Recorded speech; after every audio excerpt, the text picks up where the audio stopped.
So hello everyone and welcome to today's webinar. I am Francisco González Bri. Many people know me as Paco Bri. I am the academic director of the Master in Business Innovation and the Business Innovation program from Deusto Business School. This is one of the best business innovation programs in the world, and we have been running this program for almost 10 years now. And part of the activities we do normally in the university, in the business school, in relation to business innovation, we are having this webinar today. So the session will run as follows. After the speech delivered by our expert, we will open a live Q and answer section. You can find the chat, which you already probably know what it is, and is represented by two speech bubbles at the bottom of the display. So it is already open. I can see some people already writing, like Christina Aitzol. So we will be very happy if you make your comments during the session, comments, recommendations, questions, doubts, and you can do that through the session. We will make sure that the speaker receives all of them, and we will have a discussion after the webinar. Also, this is a recorded version, and it will be available on demand. So our agenda for today brings us Dr. James Wilson.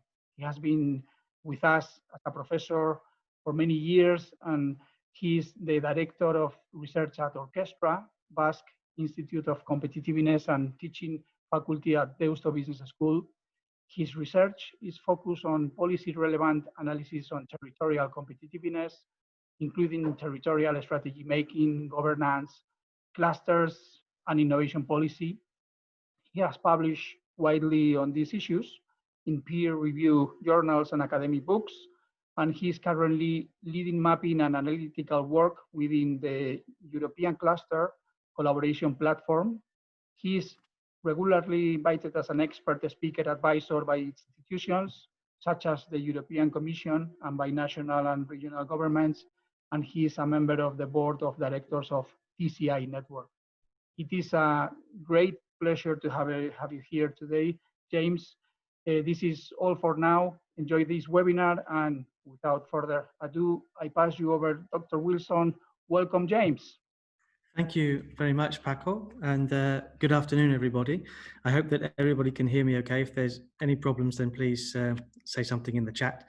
And likewise, as Paco said, very happy to have your comments and questions as we're going through. It's a real pleasure to be here this afternoon with you and to be talking about the territorial dimension of innovation, which is something very close to the work, all the research work that we do here in Orkestra, the Basque Institute of Competitiveness, and of course it's also a critical element of the Masters of Business Innovation program at Deusto Business School, where I'm part of the faculty and with which Orkestra also collaborates with the Deusto Business School.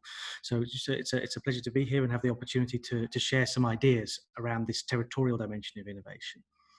I think when we think about innovation as a concept, territory is not the first thing we think about.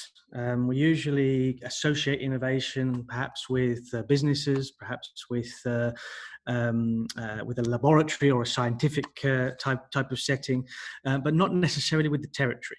And I think that's it's perhaps not the sexiest side of innovation in a sense, but I think what I want to get across to you this afternoon in this webinar is it's an absolutely critical part of the innovation puzzle.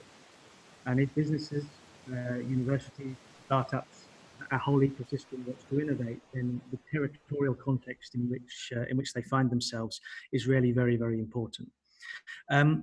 When I think about the territorial dimension of innovation, I always think back to this picture or to this statue, which has a kind of special part in my personal history because I did my PhD at the University of Birmingham in the UK. And while I was studying at Birmingham, this statue was in the middle of the city, in the Centenary Square in the centre. And I used to walk past it quite regularly while I was doing my PhD on economic development. It's no longer there, unfortunately, because it burnt down. Someone set fire to it a few years ago. But it's a statue by a sculptor called Raymond Mason from Birmingham, and it's called Forward. It's a statue which was designed to depict this kind of continual movement, advancement, progress that happened in Birmingham through the Industrial Revolution. Birmingham, if you don't know, the city is right in the centre of the UK, and it was kind of the cradle of the Industrial Revolution. And so it kind of depicts this kind of innovation, in a sense, and this ingeniousness that was very much embedded in the city. The figures you see in the statue are key business people from Birmingham, industrialists, also people who founded the university. Scientists, etc. And it's for me, it always struck me as a kind of depiction of the importance of territory for innovation, because it's, if you like, a homage to the importance of the atmosphere within Birmingham for all of these innovations that came through the Industrial Revolution. And I kind of often associate it with this quote from Joseph Schumpeter, which one of the first economists to think about innovation in a very serious way in terms of its role in the economy. He argued that the fundamental impulse that sets and keeps the capitalist engine in motion comes precisely from innovation, from the new consumer goods, the new methods of production, transportation, markets, industrial organization, etc., that capitalist enterprise creates. Now, he didn't link that directly to territory, but when you combine that quote, I think, with this statue and with this visual idea, you get the impression that actually all of those innovations that capitalism has been so good at exploiting and developing and kind of driving through history do have their territorial roots. They take place in specific places, in specific hotspots, as we call it. In the MBI, we have a particular module dedicated to understanding innovation hotspots and why innovation takes place in particular places. So that's, I think, just as by way of introduction as to this concept of innovation and territory, why I think that they fit together. And I think, let me see if I can move forward. In today's webinar, what I really want to do is reflect on two key questions. And the first one is just to go deeper into this, what I've already introduced really, is why is territory important for innovation? Why should we be bothered about place, territory, whether that's city, region, country, when we're thinking about innovation? And there are three key concepts there that are particularly important. On the one hand, I want to talk a little bit about what I call innovation ecosystems. So the idea that firms don't innovate on their own. They innovate in the context of the other firms around them, the universities, the institutions, the policies, and perhaps most importantly of all, the people that make up those different institutions. Secondly, proximity. Territory, I think, is important because it lends proximity to interactions and enables those interactions to bear fruit. And finally, the idea that much of the innovation we see today and we need today is geared towards solving some of our biggest societal challenges. At the moment, we can think very clearly about the COVID pandemic. Perhaps even more critically, we can think about the transition towards a more green, sustainable society. Now, those are two key challenges that are very much present in all of our societies, but they're very much place-based. They're played out within specific places. So again, territory comes into the equation when we're thinking about how we innovate towards those challenges.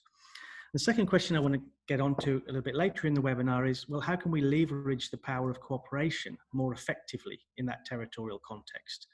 So how can we bring together the different actors that exist in a territory in a way that creates that environment for innovation? And there are two concepts that we look at in the MBI that I want to focus on, particularly just giving a very brief introduction to. And one is the concept of territories having a strategy, being able to think strategically about their evolution and their development. And secondly is the concept of clusters or groups of firms, universities, research centres and other institutions that cooperate with one another in some sense in order to drive forward solutions to their problems and in particular to innovate. Okay, so that's by way of introduction what I hope to achieve in the webinar over the next half an hour or so. Starting then with this concept of innovation ecosystems. I mean, our understanding of innovation 30, 40 years ago was quite different to how it is today. A lot of thinking about innovation was around a kind of linear concept in which innovation was all about R&D spending, for example. So you put in an input, money, you invest, and then you get an output. Innovation, whether that be new products or patents or however we define it. But progressively over the last 30, 40 years, there's been this strong recognition that actually innovation doesn't happen in a linear way. It's very much a systemic concept. And there are a whole range of different factors that help or hinder innovation. You can invest an awful lot in R&D spending in a particular business context, but if you don't have many of these other factors working in the right direction, the results are not going to be very effective. You can also have circumstances where you invest very little in R&D, but are highly innovative because of the systemic context in which you're in. So some of the factors that affect innovation are very much firm specific. Such as how much the firm invests in R&D, the type of organizational culture it has, etc. Others are country, region, or city specific. They depend on the place. So whether, for example, there's a strong university that's doing interesting research that's relevant for its local industry, what type of competition policy and patenting policy do we have in a particular country that encourages or discourages innovation? So there are a whole range of factors that are specific to places that also impact on innovation. And as I said, this is something that's evolved over the last 30 or 40 years, and there's actually a huge academic literature that's developed since the 1980s and that looks at what's called national innovation systems or regional innovation systems to try and understand how the territorial context and those different pieces of the puzzle fit together in generating an environment where firms and people can innovate effectively. Okay, so that's, I think, the basis of the concept of innovation ecosystems. And put very simply, I think Stephen Johnson puts these ideas in a very simple and straightforward way. And he argues in his book, The Natural History of Innovation, Where Good Ideas Come From, that good ideas come from the collision of parts of ideas. So it's very rare for one person or one firm to have the complete idea about an innovation. They have parts of the idea, and it's the collision of those different parts. It's the interaction between the people and the firms that have different ideas and different parts of ideas that rarely generates effective innovation. And in that sense, if we look at this notion of innovation hotspots, I mentioned in the MBI we have a module dedicated to this. They've historically emerged where people are able to interact with one another and where unexpected encounters take place. And again, another of the modules in the MBI explicitly takes students to Florence for a week for the module, but to try and understand a little bit about the vast creativity that took place there during the Renaissance period and the kind of Medici effect, etc. And it's to try and understand, well, at different times in history, different places have formed these innovation hotspots, and they've tended to be the places where people have been able to interact with one another in effective ways. So in Florence, for example, the coffee house culture was very, very important. You look at the west coast of the US and places like Silicon Valley, labor mobility is a key part of the reason why that's become such an innovation hotspot, because people move from firm to firm and they bring with them different ideas that therefore collide with one another. Okay, so these innovation ecosystems are all about creating the conditions in which the different parts of ideas can mix together, can collide with one another, and can therefore generate interesting innovation outcomes. Perhaps, a really interesting question at the moment, and particularly in the context of we've all been living since the COVID pandemic, and a lot of us working from our homes and being much more virtual in our interactions. That raises a really interesting question, I think, whether the interaction that fuels innovation requires physical proximity, or can it rely on other forms of proximity that are virtual, cognitive, mental, etc. And thinking about that takes me back to the debate around globalization. When it first really emerged at the end of the 1990s, beginning of the 2000s, a scholar at Warwick University, Jan-Art Schulte, wrote a very interesting book on globalization at that time. He argued that globalization as such was only really meaningful in terms of deterritorialization, so the idea of territory becoming less important. And these quotes from that book, I think, are quite interesting to look back on now in this context. He argued the proliferation and spread of supra-territorial or cross-territorial connections brings to an end this situation where our social geography is entirely territorial. So we only interact with those who are around us. So globalization opens up new avenues for interaction. However, even right back then in 2000, he suggested that actually territory still matters in that context. It's no longer the whole of our geography, but it's still an important part of our geography. And I would argue, I think that that's still the case today. Globalization's got wider, it's got deeper over the last 20 years. We're now interacting with people in places with an ease that we perhaps never thought possible, even in 2000. But we still see innovation hotspots. We still see the need for physical interaction alongside that virtual interaction. And I wonder whether our movement now to this kind of virtual world that's been prompted by the COVID pandemic is going to replace that. I suspect not. I suspect it will. It can replace some things, but not all of them. And actual physical proximity that requires people to meet face to face will remain an important part of innovation. And that's just my personal feeling. But I suspect we can all have a view on that. But my personal feeling is that again, we've moved back to work at Orkestra this week physically, and the reason we've moved back to work physically is because we think that that physical proximity, talking to each other as researchers, is still an important part of our job. We think we've missed something over the last 6 months, and we need to recover it. And I suspect that's the case more generally. So proximity, I think, remains important. The third issue or concept that I wanted to talk about a little bit was this notion, again reflecting on COVID a little bit, the pressing societal challenges that we're facing. And I think this has always been the case, and it's particularly the case today, given that we're facing some particularly big challenges. But innovation is really important to build effective responses to these challenges. And it's also an important driver of demand for innovation. So from a business perspective, solutions to some of the world's challenges are going to drive the new business avenues of the future. And so innovation towards those goals is very, very important also from a business competitiveness perspective. However, when we think of things like the Sustainable Development Goals and the kind of green agenda or the responses to COVID pandemic, the challenges that we're working towards are played out in specific territorial contexts. So the solutions to a particular sustainability issue, for example, or the types of challenges that one region or city faces in a sustainability are not exactly the same as the types of challenges that another region or city faces, because each region or city is slightly or quite different. So that again brings us back to this idea that innovation needs to interact with its territorial context if it's really going to meet those challenges effectively. Again, you know, we're seeing now how each country and region is developing their response to the COVID pandemic.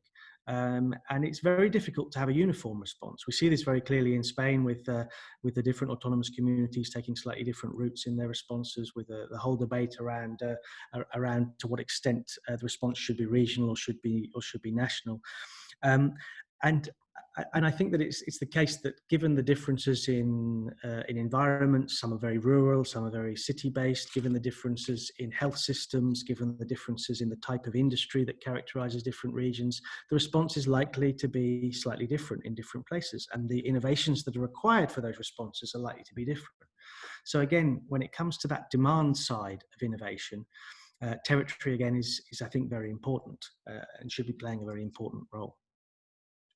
So I guess what I'm trying to say overall with this first part is that place matters, territory matters for innovation.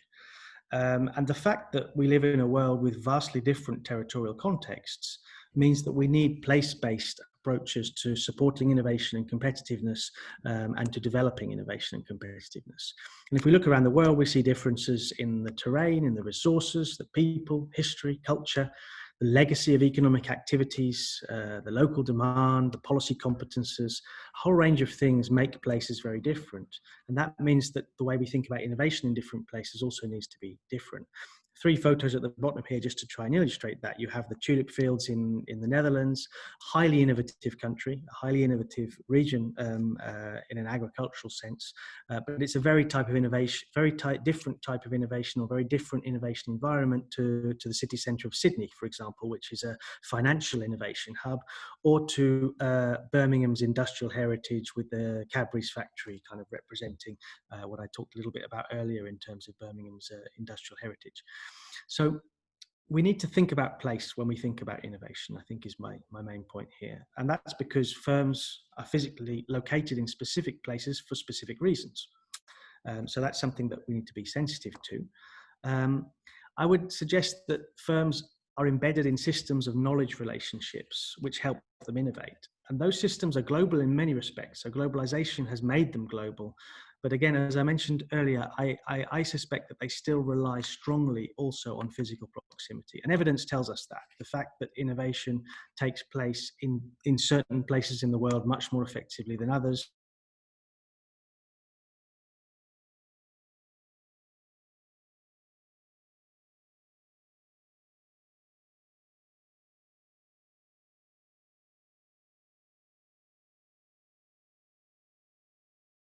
Firm level innovation and competitiveness, and this is why we bring this territorial dimension into the MBI.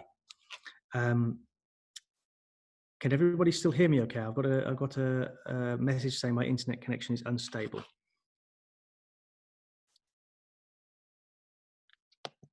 Paco?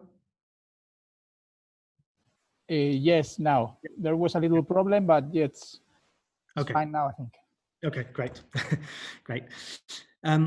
So as I was saying, this is essentially the reason why we're interested in the MBI, in understanding the territorial dimension of competitiveness, because we see that actually understanding the territorial ecosystem can help us understand how businesses innovate, and that's the aim of the MBI program essentially. So that kind of concludes, I think, a quick response to the first question: why is territory important for innovation? Based around those three key points. And in the second part now, I'd like to just go a little bit deeper in terms of how we can actually build on our understanding that territory is important to leverage what I call the power of cooperation more effectively. I think that if we look back at the arguments I've just made, the reason territory is important for innovation is because territory is where people interact with one another. It's the physical space where people and businesses and universities and other institutions collide with one another, interact with one another, and generate ideas and creativity. So the question then becomes, well, how can we make that stronger? And that interaction requires, on the one hand, competition. We know that competition is a strong driver of innovation. But on the other hand, we shouldn't underestimate also the power of cooperation. And I'll argue actually that cooperation and competition work hand in hand in a sense, in terms of helping to drive forward innovation. And two concepts that I want to briefly introduce that can help us understand how we leverage that power of cooperation. As I said, the first is the concept of territorial strategy. And places thinking strategically and trying to create an environment that's conducive to their firms innovating. And secondly, the concept of clusters. And these are two concepts that, again, we use in the MBI, and we spend a lot of our time at Orkestra studying these concepts and analysing them in the Basque context and more widely. Territorial strategy. We're very used to talking about business strategy. We're not so used to talking about territorial strategy. Until recently, again, if I think back 20, 30 years ago, it was actually quite rare to talk about territorial strategy. It was almost considered not the done thing. We shouldn't really worry about territories having a strategy. The kind of primary economic development discourse in the 1980s and 1990s was very much that governments should set the playing field, and then businesses should develop their strategy within that. Territories weren't there to develop a strategy. However, over the last 20 years or so, there's been an emerging and growing sense that actually territories do need to think strategically in terms of how they are, the decisions they're making around their investments, the environment they're creating, the things that they're supporting or not supporting, etc. And I think I would point to four different elements, and there are more, I think, but these are the four ones that I think are key to my mind, that kind of come together in generating this growing popularity of territorial strategy. You can see it very clearly. You see there, one of the publications in the picture there is the UK's industrial strategy. And I grew up, studied economics in the UK in the 1990s. And at that time, I never thought the UK would publish an industrial strategy. It was completely against the grain at the time. But a couple of years ago, they did publish an industrial strategy. The European Commission has published this document on mission-oriented research and innovation, and much of their strategy for research and innovation over the next programming period is going to be around meeting certain missions. Again, a very strategic approach to innovation. And the publications you see on the right-hand side relate to this concept of smart specialization strategies, which I'm going to talk about in a little more detail in a moment. So, this popularity of territorial strategy, on the one hand, comes from a recognition, as I've just talked about, that place is important. So if you want to understand innovation, economic development, competitiveness, then we need to understand it in its context. And that context depends on the specific place where it's taking place. Secondly, I think that there's been a lot of analysis and work done on how regional economies transform over time structurally. So the types of activities you find today in the Basque Country are not the same as the types of economic activities we found 20 years ago or 40 years ago or 60 years ago. There's a gradual structural transformation of economies. And that suggests that with a strategic approach, you can try to support that structural transformation. You can try to help it move more smoothly from one phase to another phase. Thirdly, there's been the emergence in the academic and policy literature of this concept of the new industrial policy or strategy, which is very much the UK's new perspective. And this makes a big break from what was perhaps the old industrial policy. The old industrial policy was basically government policymakers deciding what to do, setting a strategy, investing where they thought was best. That was very much the approach to economic development in the 1960s and 1970s, and it was rejected wholeheartedly in the 80s and 90s because in many cases it didn't work, largely because governments are not very good necessarily. Some governments are quite good. The Japanese government was pretty effective. The Korean government was pretty effective. But a lot of governments are not very good at understanding, making decisions around what to prioritize in terms of economic development and what not. The new industrial policy kind of takes that on board and argues that actually it's not up to government to make these strategic decisions. What government should do is it should facilitate processes in which key business leaders, universities, researchers, government departments are able collectively to pool their intelligence within a region or within a city or within a country and work out collectively which strategic approach is best based on that collective intelligence. So the new industrial policy is a much broader idea behind strategy, that it's not government's job to do this. The government plays more of a facilitating role, and actually business should work together with government and together with universities and research in order to develop industrial policy and strategy.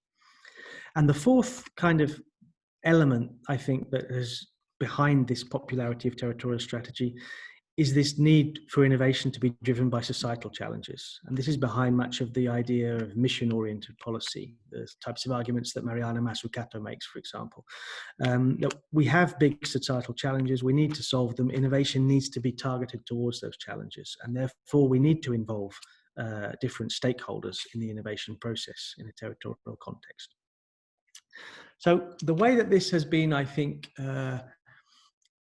brought down to the ground, certainly in the European context, has been through what are called smart specialization strategies. Over the last 6 or 7 years, European regions, all 260 odd NUTS 2 regions, for example, have been developing what are called smart specialization strategies. And Kevin Morgan, colleague of ours here at Orkestra, argues that this is the most ambitious regional innovation program ever to be launched in the European Union. Just very quickly to give you an idea about what these strategies entail, essentially they're about three things. First of all, working out what innovation investments should be prioritized in a particular region. So they're about prioritizing the investments that regional governments and firms based in regions make with regards to region-specific assets and opportunities. The key element of these strategies, however, is not so much the what, it's the how. How does this take place? And these smart specialization strategies are based around what's called a process of entrepreneurial discovery. So the idea, again, is similarly to the new industrial policy I just mentioned. It's to bring together the knowledge of different relevant actors to try and understand where the opportunities are going to lie for the region in the future and what investments are needed within the region to make the most of those opportunities. So the idea behind this is that investments in innovation should be place specific. They should respond to the strengths and specific opportunities that a particular region has. We shouldn't have all this copycat behavior where, because it's trendy at the moment to invest in biotechnology, regions across Europe are all investing in biotechnology. There are only some regions in Europe where that investment in biotechnology is going to pay off. Other regions, because of their particular assets, their industrial structure, etc., need to make different types of investments. So in order to discover that, we need to bring together and pool this strategic intelligence of the leading firms in the region, the leading universities and policymakers. And what's the aim behind this? Well, it's to try and generate this kind of smart structural transformation of the economy. So we move the economy forward in an effective way. And in doing so, responding to the societal challenges. So this is a framework that's been set up in Europe, across Europe, to try and encourage regions to think strategically about their innovation environment and about their economic development. I wanted to kind of bring it down to the ground. I'll use the example of the Basque Country to try and make this a little bit more real. The Basque Country developed a smart specialization strategy from around 2014, and they essentially targeted three what they call priority sectors, or three priority areas, which were advanced manufacturing, energy, and bioscience. Those were identified based out of a fairly rigorous statistical analysis and talking to different actors within the region to try and understand, well, what are our key strengths and where are our key opportunities. Within that process, they also identified four smaller areas, not so important to the economy at the moment, but potential opportunity niches in food, ecosystems, urban habitat, and cultural and creative industries. So for the last 6 years, the Basque Country's strategy, economic development or territorial strategy, smart specialization strategy, has been based around these 7 priority areas. And within those, they've created a whole series of institutions and processes to bring together the key actors and try and make decisions around the most appropriate investments for innovation within those niches. So the Basque RIS3 moved through 3 different phases. The design phase, which I've already talked about, there was this analysis, identification of priorities. It was set out in a typical government plan, the Science, Technology, Innovation Plan 2020.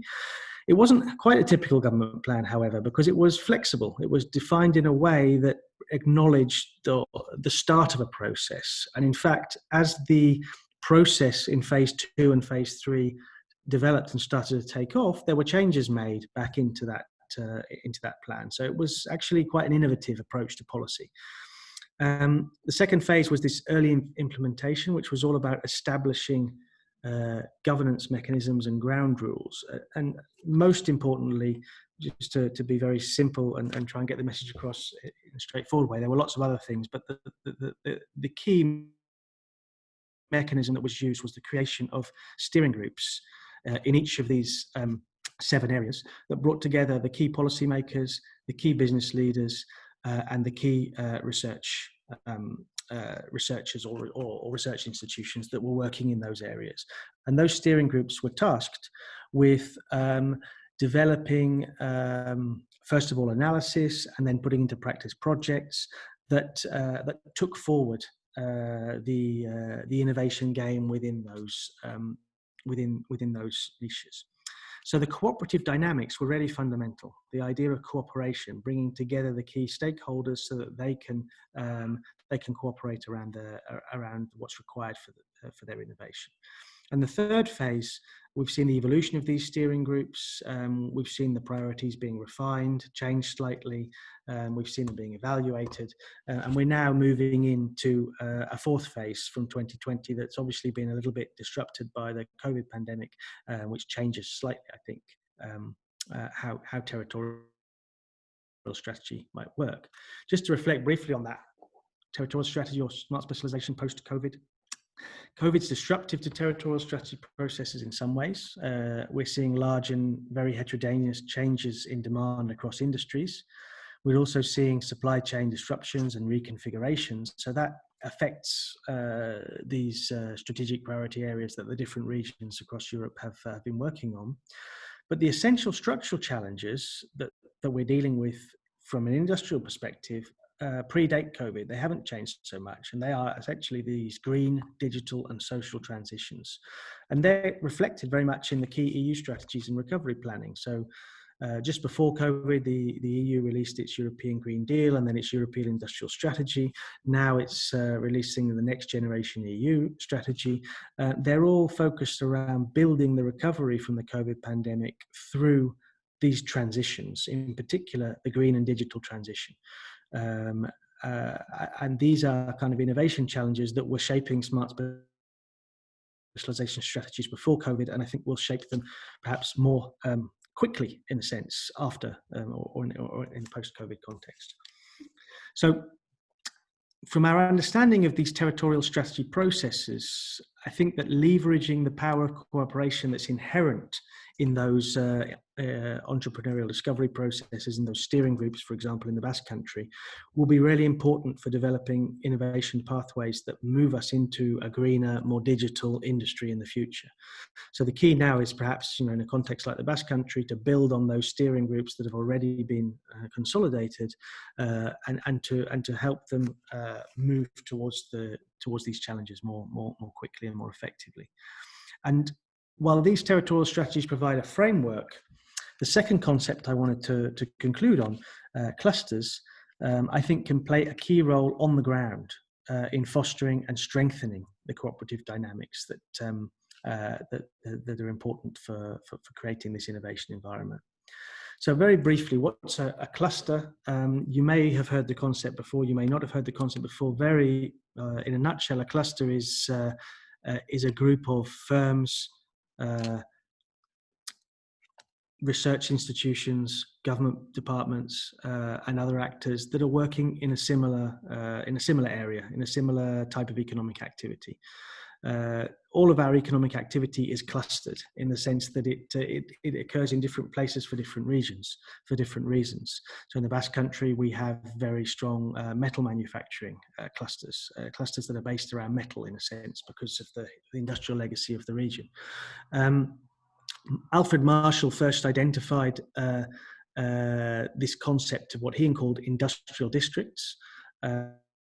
In the big cities in the UK during the Industrial Revolution, where he noticed that actually activities tended to cluster together. They tended to agglomerate even in certain parts of cities. So Birmingham, where I used to live, and I mentioned before, still has today a very small part of the city, just a few blocks, that's dedicated almost exclusively to manufacturing jewellery. And they manufacture more than 90% of the UK's jewellery just within 3 or 4 streets in part of Birmingham. So the idea that economic activity clusters, Marshall noted that it was because of, in some sense, this industrial atmosphere. He quote from his work here: "The mysteries of the trade become no mysteries, they're in the air, and children learn them unconsciously." So you have this kind of industrial atmosphere that passes from person to person and through generations, and is very much conducive to creativity and to innovation. Michael Porter in the 1990s took this work and other work that had been done around these types of concepts, and he packaged it in terms of clusters, and he argued that actually what clusters are really all about is this bringing together of competition and cooperation. So where we have firms, take for example the machine tool manufacturing industry here in the Basque Country, which is very much concentrated in certain valleys in Guipúzcoa and Vizcaya, firms that are very close together and that compete with one another quite aggressively. Neighbours compete with one another in different ways, but they also cooperate with one another. They compete where they need to compete, and they cooperate where they need to cooperate. And this is what Porter picked up on in terms of the notion of clusters. So clusters are key features of all of our regional local economies. As I've said there are agglomerations of firms that are engaged in related economic activities and that have these competitive and cooperative dynamics. There's a lot of policy, economic development policy based around clusters. There's a lot of initiatives, sometimes led by government, sometimes led by firms themselves, that try to build more effective cooperative dynamics to strengthen the competitiveness of their existing and emerging clusters. And we can identify different ways in which that happens. Sometimes it's an economic development agency that identifies clusters and that tries to strengthen collaboration within them. Sometimes we have projects that government policy sets out innovation programs for firms to apply to, but they need to be applied to in cooperation with others, for example. And sometimes we have actual organizations that are formed to try and foster collaboration. Again, the Basque Country is one of the first regions that really took the cluster policy very seriously back in the 1990s. And the government started supporting the formation of cluster organizations. And today there are around 20 cluster organizations that support collaboration within different parts of Basque industry, in different types of activities. Okay, so these I think are a very practical tool for building the cooperation that can really lead to more effective innovation.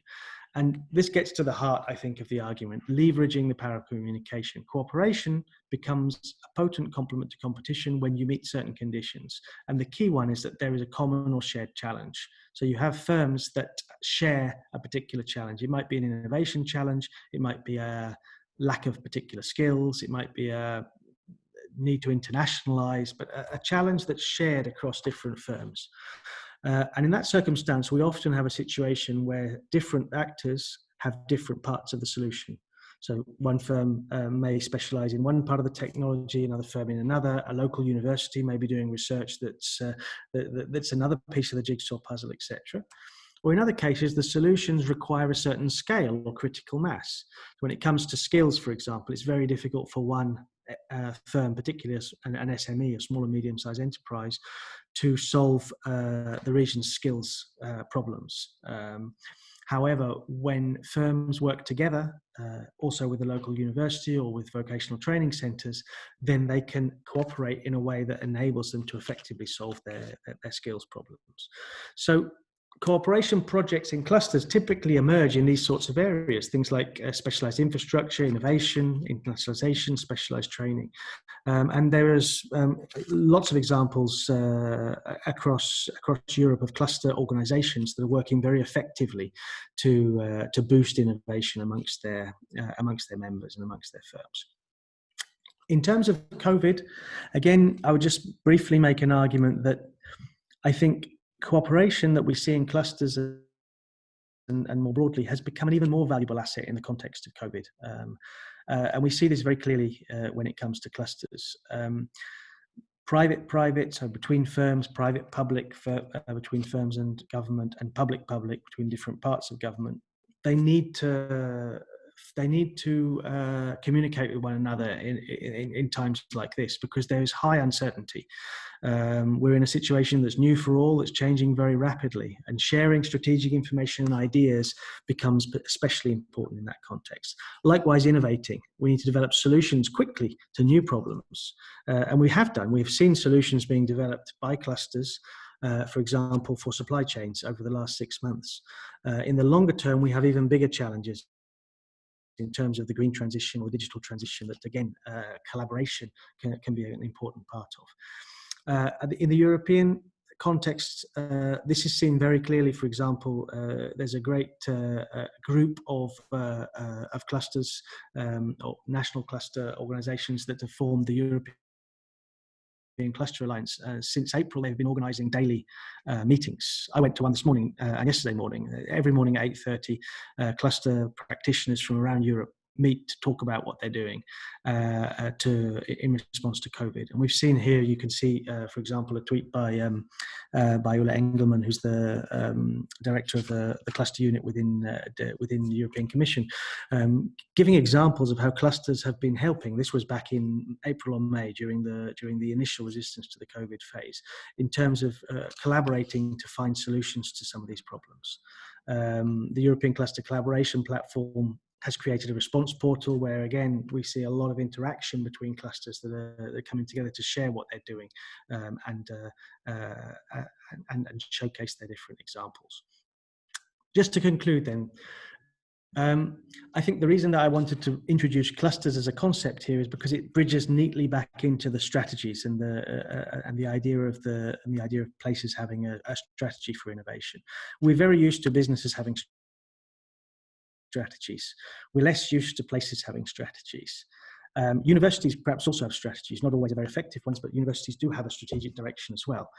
Where clusters fit into this is that within a territorial context, if we can manage to align the territorial strategies with the business strategies and the university strategies so that we're all rowing in the right direction, so that we're all investing in things that are synergic with each other when it comes to innovation, then we can have a much more effective innovation ecosystem. And cluster dynamics, or clusters, effectively seek to do that. They seek to bring together government, business and university in a way that enable cooperation around those innovation outcomes.